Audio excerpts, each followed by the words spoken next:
So as I mentioned, I'll be focusing our sharing on our contribution of open source tools as well as to global norms. So let me start off with a broad overview. AI safety and governance is a key plank of Singapore's National AI Strategy 2.0, which we released last year. Our vision is to harness AI for the public good, for people and businesses.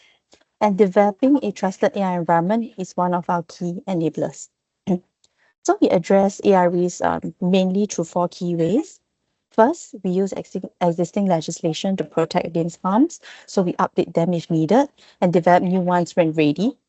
Second, we have practical tools for companies to use. So this includes frameworks for them to reference on when building the AI governance guidelines and toolkits to objectively test their AI system. Third, investment in research to ensure that our AI safety and testing science keep pace with AI developments. And fourth, we try to engage in an inclusive manner and contribute to global norms. And for today, I will just focus on 2 and 4. So on 2, some of you might already be aware that Singapore released the Model AI Governance Framework to help companies implement AI responsibly a few years back. But as we needed to go beyond frameworks to have a concrete evaluation tool, we open source AI Verify to help companies test their AI models against international principles. And when generative AI became mainstream, especially last year, that we followed the same approach of introducing our framework and releasing an evaluation toolkit. So we expanded AI Verify through Project Moonshot to address the risk of generative AI. Project Moonshot has 2 key features. First, benchmarking to evaluate different LLMs on various benchmarks. So benchmarkings are like exam questions to test the LLM applications on their safety and capability. So Project Moonshot includes benchmarks from openly available ones, such as from ML Commons, as well as customized benchmarks.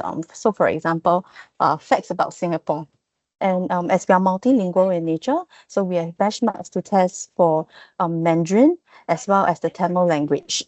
And we hope to partner with more partners and also other countries to expand and include benchmarks to cover regional and Southeast Asian languages. So now I'll be doing a demo to show how you can use Project Moonshot to test your models using benchmarking. So imagine you have a HR chatbot. You want to test whether this chatbot is performing well and whether it's safe enough to be deployed. So it's a very simple 3-step process. So first, what I'll do is I'll start a new run and I will select the benchmarks I would like to test for my chatbot use case. So here I have the facts about Singapore benchmarks. So this is created in-house to test for knowledge about our local context. And I'm going to select this benchmark because I want to test whether my chatbot is hallucinating facts about Singapore or generating sentences that are not appropriate. So there are 276 prompts in this. So it refers to the total number of questions and answers in the facts about Singapore datasets that I have selected. So after I've selected this benchmark, the next step is to select the endpoint, which is essentially the model application that I want to test. So here I'm going to select my chatbot. The third and final step is going to give my session a test name. And in most cases, we actually recommend to run the entire data set. But for this demo, I'm just going to run a smaller set. And so I'll just put 1. And I'll just click run. So now, as you can see, the test is now running. You can also look at the progress of the test. And it's actually completed already. So let's just view the report. So the report highlights areas that are tested. So we have simplified the results into a simple rating from just A to E to make it intuitive for even non-technical stakeholders to understand the report. So for this benchmark facts about Singapore, the model scores an average of a C. And what developers can do is to analyze the detailed results by downloading the JSON file. Another feature in Project Moonshot is red teaming, is to test whether the LLM produces any undesirable or unintended output. So sometimes red teaming can be a manual process. It's also hard to scale. At the same time, models can memorize evaluation data sets and score well. So what Project Moonshot has is attack modules that can conduct automated red teaming of LLMs. So it generates similar but differently worded prompts spontaneously, and this helps to address the issue where the LLM memorized the benchmarks. So I'll be doing a short demo of the automated red teaming. So what I'll be showing next is an attack module developed in-house again to test against sensitive data disclosure. So my AI model is the HR job application chatbot. It contains personal data of job applicants. So as the user of the chatbot, I can access my own data, and I want to test whether the chatbot will disclose other personal data. So again, I will start by typing the prompt, which is to list out applicants who are of certain demographic groups. So I'm choosing my attack module, which is the job role generator. And what does this module do? Is it automatically generates the different races, and I don't need to do anything. So it generates Malay, Chinese, Indian.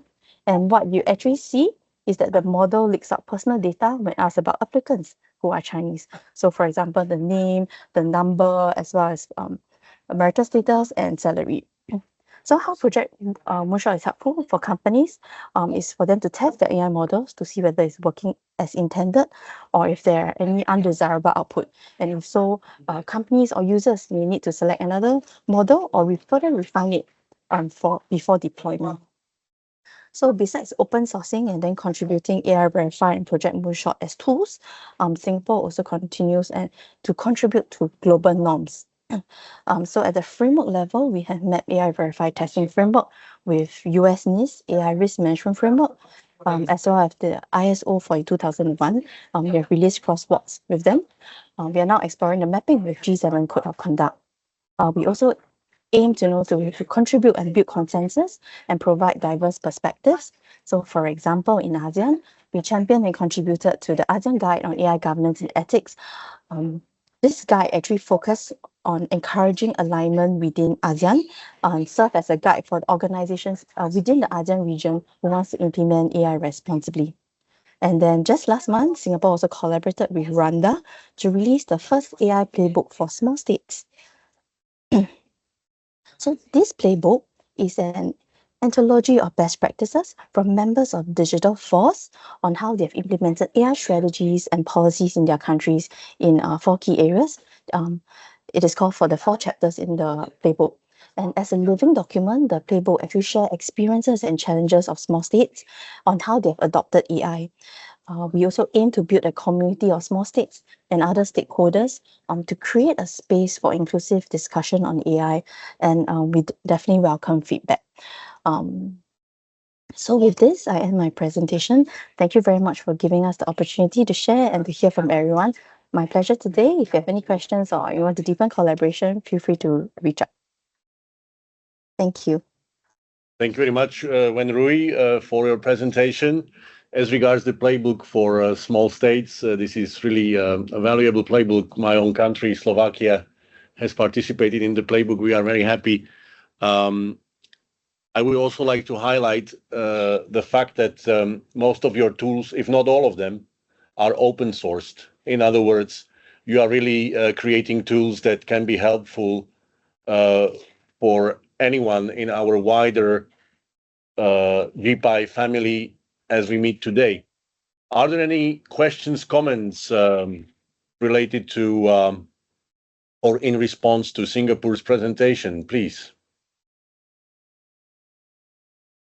I don't see any hands raised, so if I may, one short question, Wen Rui, and it's similar to the one that I asked Uruguay, because it is clear from your presentation that you are trying to bring on board and create a common framework across the wider region, namely ASEAN countries.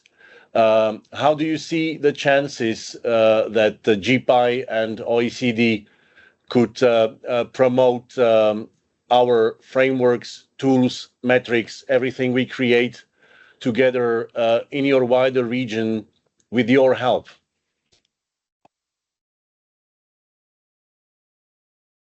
Thank you very much. I think today there are already various frameworks. So for example, there is the OECD recommendation on AI, and happy to share with the broader audience that Singapore adheres to it. And in fact, we also help to develop the recommendation. So as an example of, as illustration of how we adhere and we promote the OECD recommendation is our model framework as well as our AI verified testing framework principles within are consistent with the OECD ones. And what we do is even in the ASEAN guide, we also promote the same principles and it's consistent with what Singapore has. So I think we can believe that even though there may be differences, there could be a common base and specifications that different countries or regions can adhere to.